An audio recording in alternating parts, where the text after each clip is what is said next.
Thank you, Dr. Rafael, for being part of XROM podcast, which is India's first AR/VR MR podcast. Really appreciate and honored to have you on the show. So for my audience who don't know about you, I'm going to give them a brief introduction. So Dr. Rafael Grossman is a surgeon, educator, speaker, and a healthcare futurist. He is an Exponential Medicine Singularity University alumnus and faculty, advisor and consultant to several entities, including Magic Leap, and was the world's first doctor to use Google Glass during live surgery. Thank you, Dr. Rafael, for you taking time and being part of the show. So let's start with Google Glass. So you're one of the first doctors in the world to actually use Google Glass. What were the challenges that you had to overcome? The hospital, making them understand, your peers or the patients, and from there till now, what's been the journey? Yeah, no, my pleasure, Eddie. It's a pleasure really to be here and to be able to connect with you and with the world, and especially India. Amazing. I'm in Maine in the Northeast US, so we're far away, but technology is enabling us, right, yes, to connect in ways we never thought possible just a few years ago, right? And you mentioned Google Glass. That was one of my first interactions with exponential technologies. Exponential is because it's not a linear, a mathematical, a boring, progression. It's really algorithmic, right? So Google Glass, as you all know, started in the late 2012s, and it's basically a cell phone, a smartphone, and a computer, in your forehead. And when I saw from Babak Jarvis, one of the inventors of Google Glass, in one of my first interactions with Singularity University as a student in exponential medicine, I saw what he did in front of us, and basically he was connected to the internet and connecting to someone by audio and video live from his little forehead device. I thought, wow, the potential of this to improve how we communicate and connect in healthcare, how we teach, how we learn, how we treat, it's really going to be phenomenal. So then I went on to do that first surgery with Google Glass that caused a lot of commotion out there. And all I did is I was able to bring my students, right? Instead of them being behind me trying to see what I was doing, they were basically sitting next door on a screen, and they were seeing from my perspective what I was seeing, and they were talking to me in real time, and they were seeing in real time what I was seeing from my perspective. That's very important, because it was not a tangential perspective, it was not a camera in my head, it was really my eye. So that, as you said, there were a lot of barriers and things that usually in technology, I think the barriers are related. You always have barriers regarding access to the technology and the cost of the technology, but usually that is something that comes down. But what's most important is the obstacles, the hurdles that one faces. Right. Especially in healthcare, where you have to change the culture, change the traditional paradigms, and educate not just the patients so much, because the patients get it. The patients use all these technologies to play and to entertain themselves. They get it. To connect with their families, to do banking, to buy a plane ticket, they do it. But in the industry, especially healthcare, you have to really convince the regulators.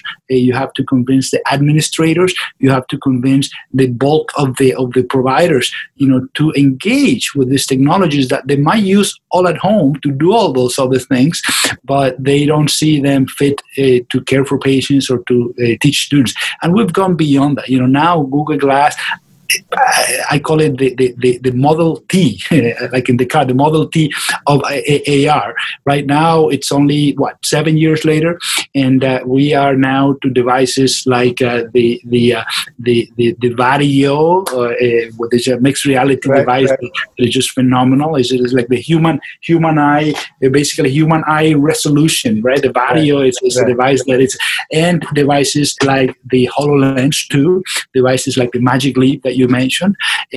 We're way beyond simple rendering of an image from my perspective. We're now talking about creating digital content in space, right? Spatial computing, where the space is my desktop, and where I not only see that digital realm on top of the real world, but I can interact with it. So it's XR, it's mixed reality, right? I can interact with those images in ways that are just limited only by my creativity. So that's where we are.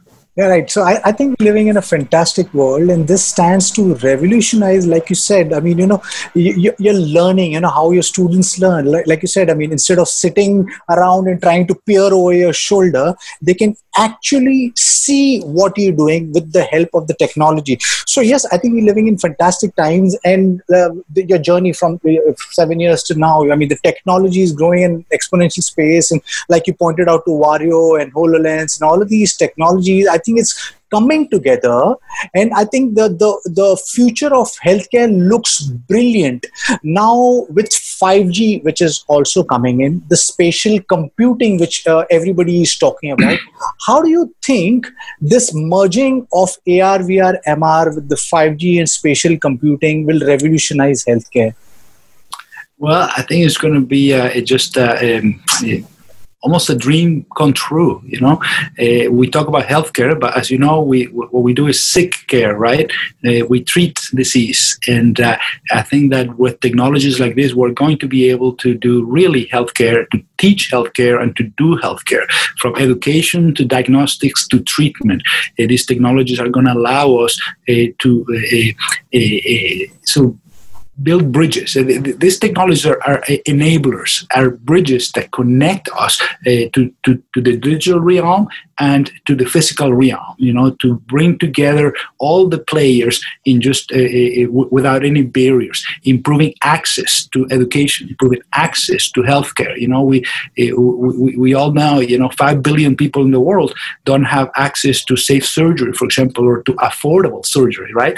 And these technologies will, in a way, democratize, access to this, to learning, access to teaching, access to healthcare in ways we could never see in the past, very, very recently. You talk about 5G, but think about projects like Loom or Starlink, where we are bringing satellites. It's happening right now. I already signed up, for Starlink, and within the next year, we're going to have a little satellite in there that is going to get to rural Maine, where I live in the northeast U.S., almost, very, very high up. I barely have LTE here, even though I'm in the United States. Many rural areas don't have access. With technologies like this, by satellite, you're going to be able to connect. So when you have the whole world connected to the internet, when you have the whole world under 5G, at some point within the next 5 years, make it, there is when we're going to start seeing some revolutionary changes in how we teach, how we learn, how we treat.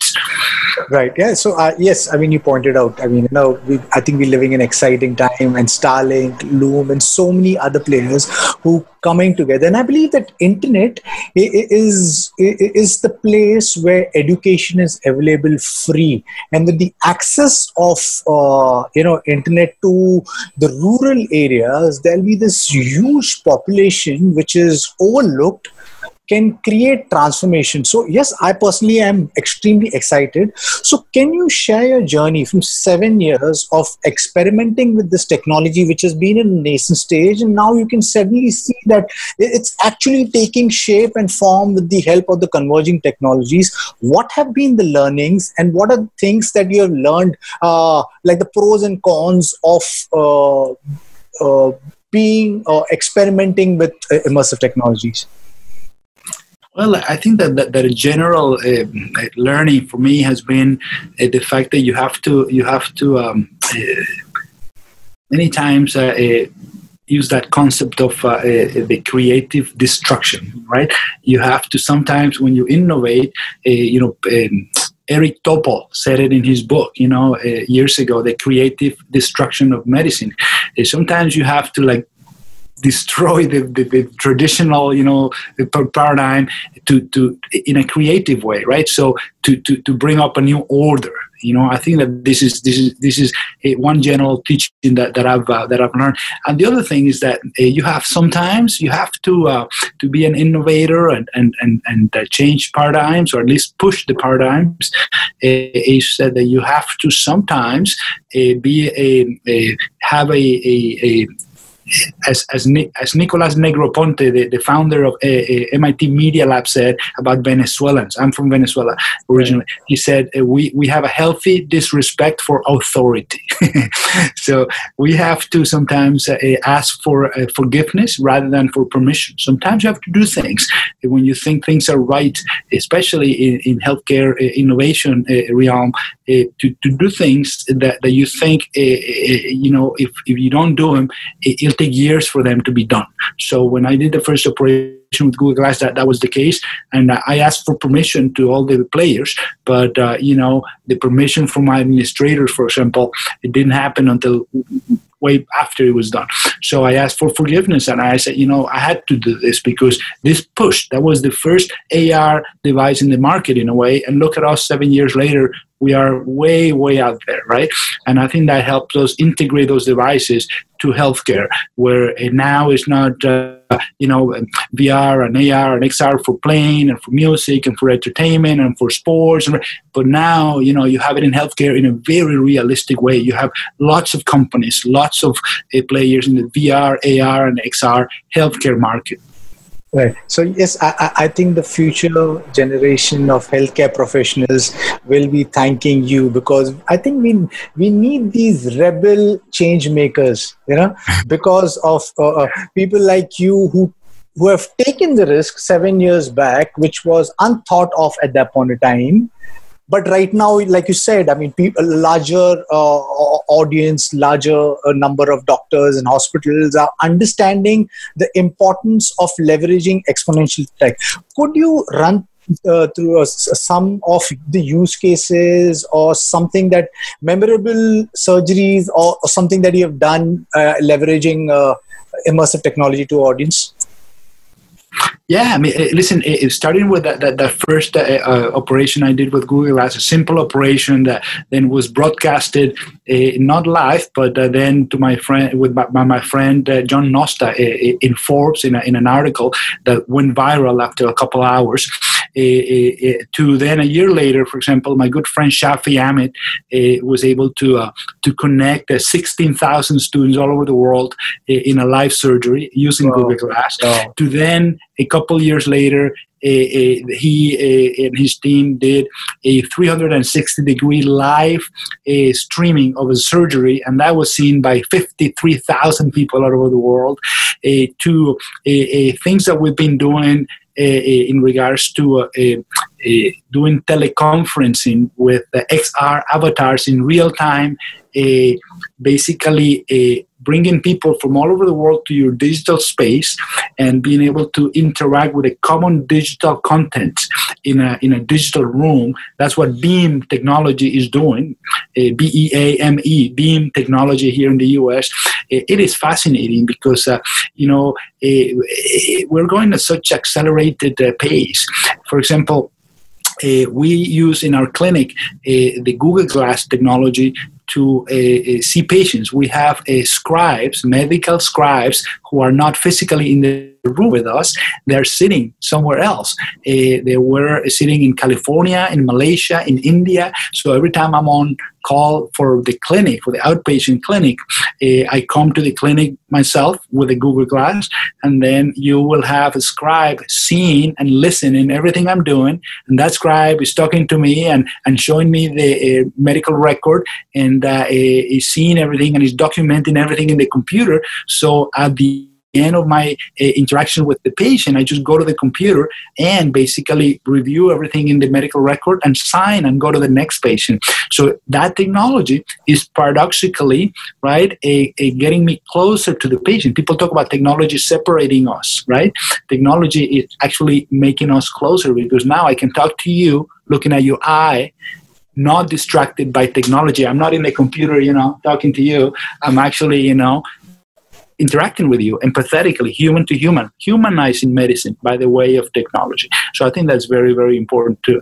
Right. Yeah. And I think COVID could be just one of those natural disaster which could accelerate all of these frontier technologies. So in India, most of the medical schools, medical institutes still use the dead bodies, cadavers to learn and experiment with them. How do you think AR VR will impact the learning or when it comes to medical learning? Oh, I think it's already happening, in places in Europe and here in the US and in Asia, I know for sure. And in some places in India, there are experiences where they have students learning in VR, for example, right? Learning anatomy and learning the basics, physiology in VR. And if you jump to AR, you have devices like the HoloLens or the Magic Leap, enabling students also to keep learning basic sciences, anatomy, physiology. You have groups of students, not so much with the glasses, but with the devices like the tablets or the smartphones, right? With devices that have AR kit or AR core technology for AR, iPads or iPhones or other devices. So they are being used to teach the next generation of providers. And then if you go to, for example, training and simulation, you have, platforms that allow you in VR or in AR and XR go through the steps of a procedure. And for example, Fundamental VR, Orama VR, Osso VR, there are many out there that are creating platforms that are being used in medical schools in Europe and in the US in order to train better surgeons, for example, in orthopedic surgery, in neurosurgical fields. And it doesn't stop there. You have a Fundamental VR, for example, that uses a haptic technology. This is a glove. So you use haptic technologies to not just have a great visualization, almost real operating room, but also when you drill the bone, you feel it. So the haptics is very important because, we have shown already that VR improves learning. The immersive experience improves understanding, improves the retention of the content, and especially 4 times more. The student becomes more almost empathetic with the situation. So in healthcare, for example, if you teach a student, if you bring an avatar patient or a digital patient, and you get the student to sort of empathize with the situation, with the disease, with the limitations or the disability of the patient, then you're going to create better providers. So the possibilities are endless, really. And when you bring haptics and immersion, then I think that, the future is going to be bright for the next generations. Right. Yeah. So I hope that these Indian hospitals and medical institutes understand the importance of immersive technology and start adopting these technologies. Are you partnering with Indian doctors or hospitals? Are you open for something like that? And second question, as a healthcare professional which is at the forefront of health innovation, or what are the glasses or wearables that you might recommend to doctors or hospitals over here? Well, on your first question, Eddie, absolutely. I'm a full-time doctor. I'm a full-time general surgeon, and I do trauma surgery and elective surgery. Half of what I do is elective surgery. A third of what I do is elective surgery, minimally invasive surgery, laparoscopy, and robotic surgery.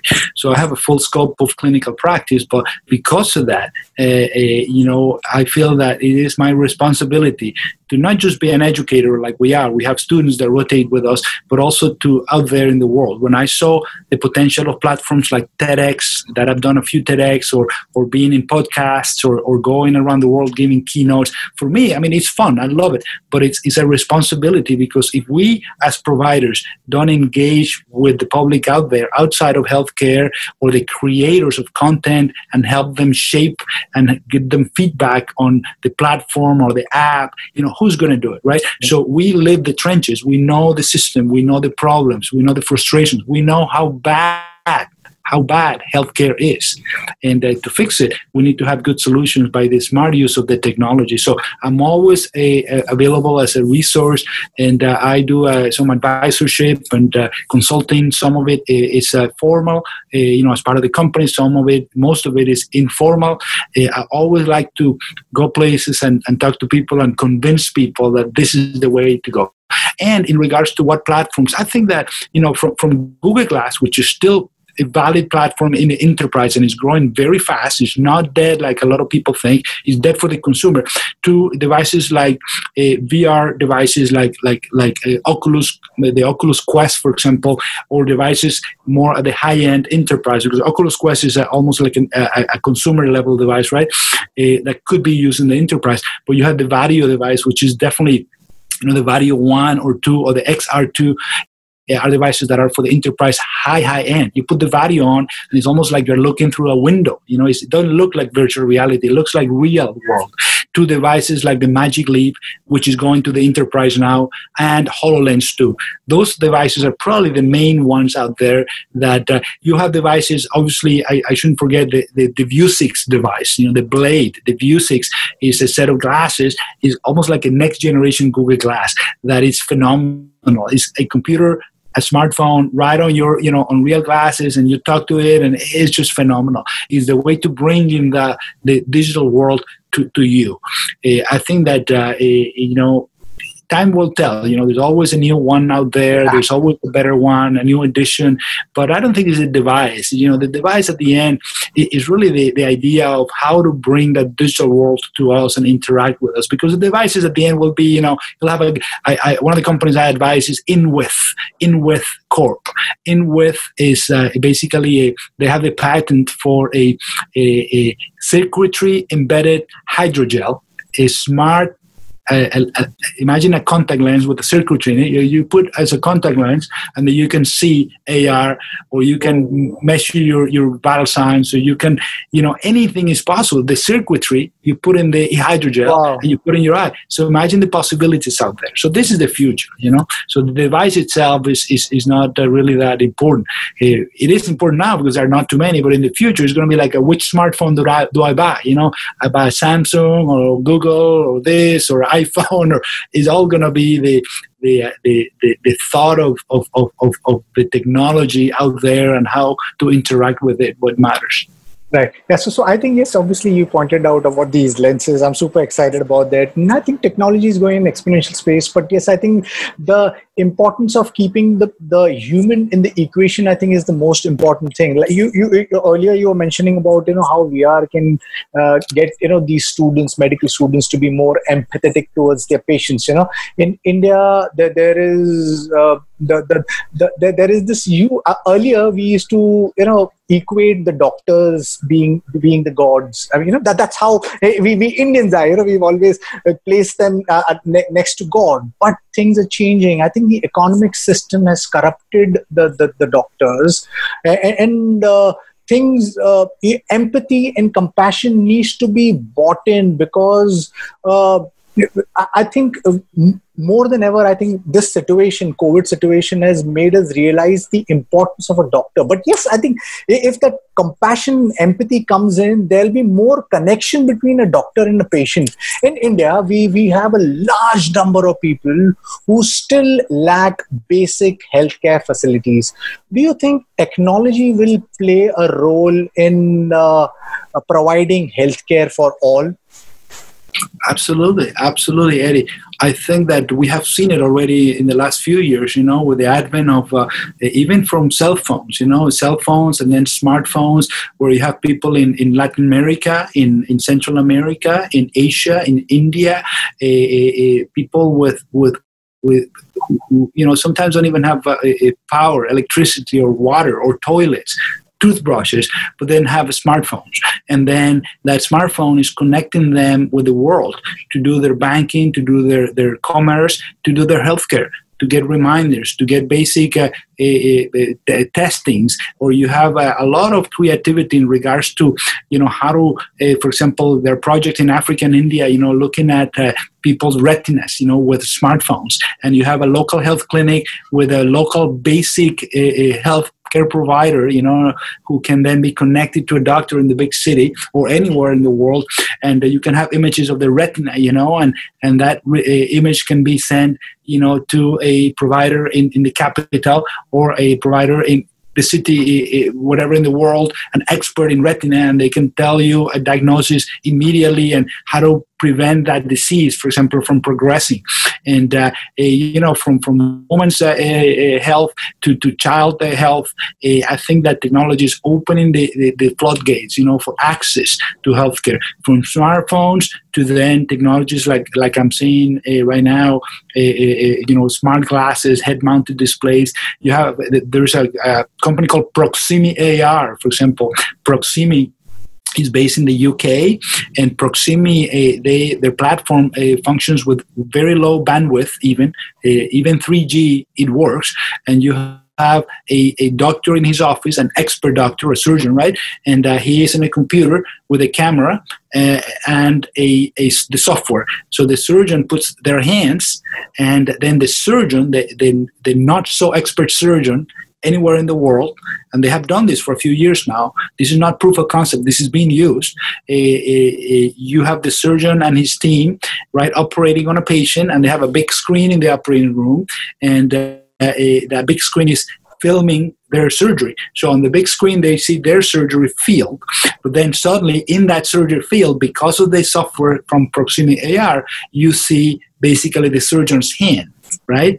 And the surgeon hand is telling them to cut here or here, be careful, don't touch this, do that. So the expertise is being made accessible to anywhere in the world. So imagine that outcome, that patient where the not so expert surgeon is operating and getting real-time feedback with their hand, held by an expert anywhere in the world. So that's what we're talking about. So this is real. Proximi AR is a phenomenal example of this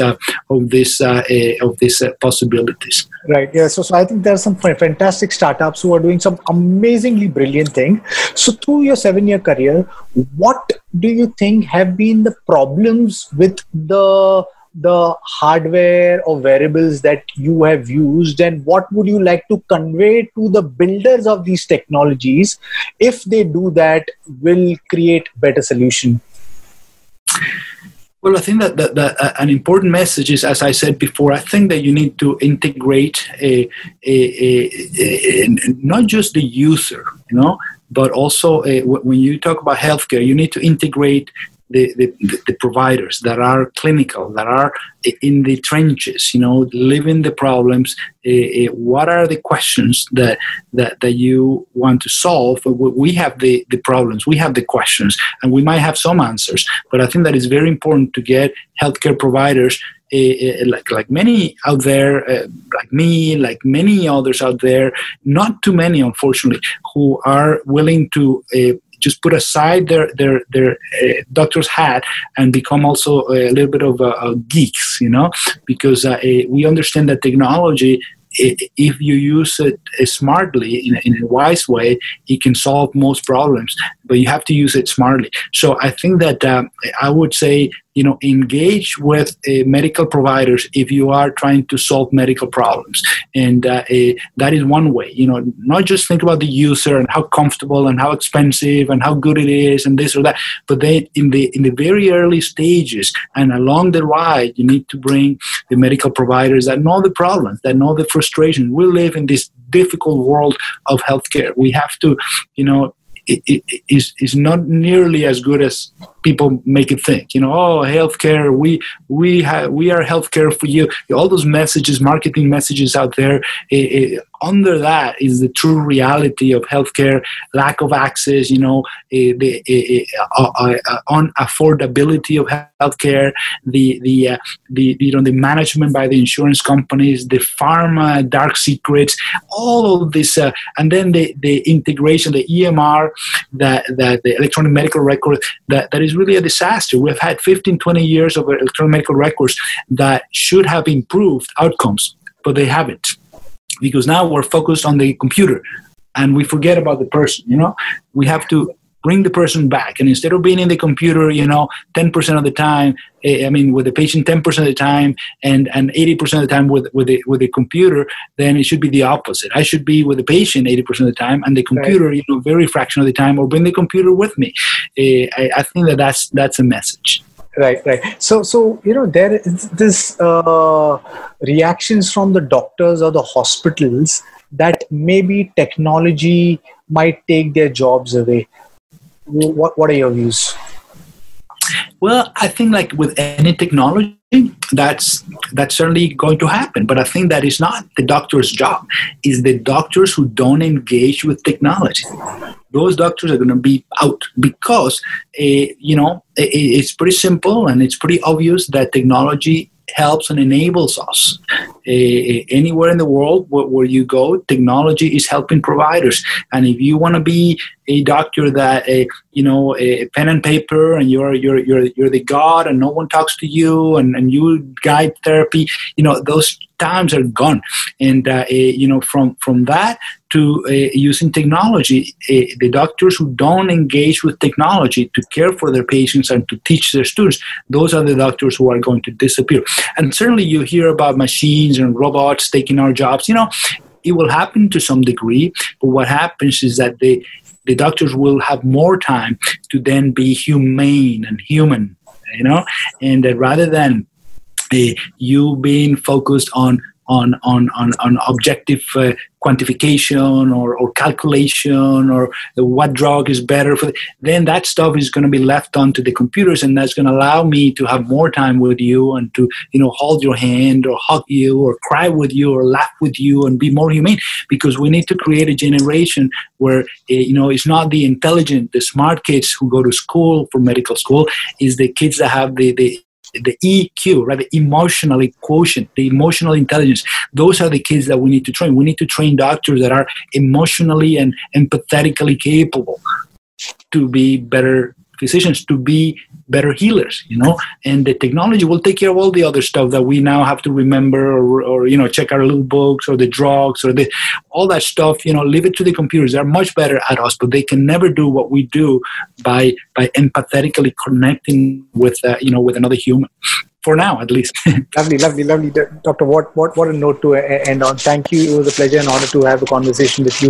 And yes, I think we're living in an exciting time, and this is just the beginning of all these fantastic things which are converging, and which is going to take the humans to the next evolution, the Homo Deus that we talk about. So I personally am very excited. So what last notes, what excites you most, and what are you looking forward to the next 5 years? Well, I'm looking forward to a time when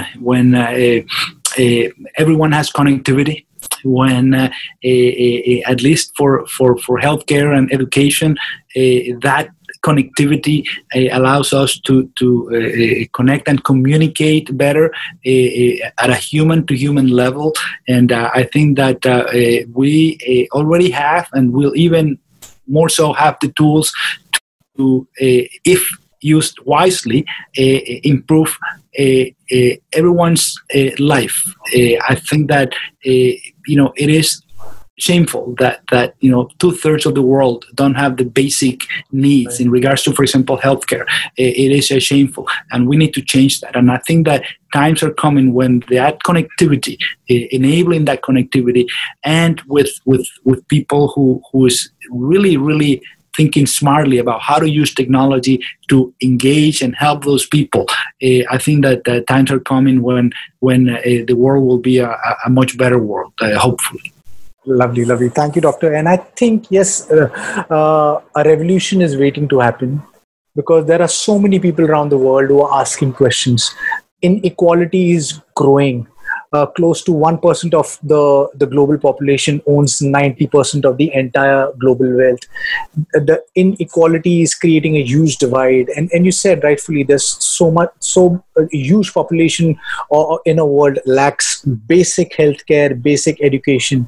And we need leaders and positive thinkers such as yours, not those hung up politicians who can come and change the world. And these small steps, I think, which we take as a collective will will create a better world. So thank you. It was a pleasure and honor to have you and speak to you. And to my listeners, if you like what you see in here, please press the subscribe button. Like always, I will leave behind all the details of Dr. Rafael Grossman down below, so you can reach out and interact. Yeah, thank you, Doctor. Really appreciate this. My pleasure, Eddie. Have a good one, okay? You be safe, okay? Yeah, thank you. Take care, my friend.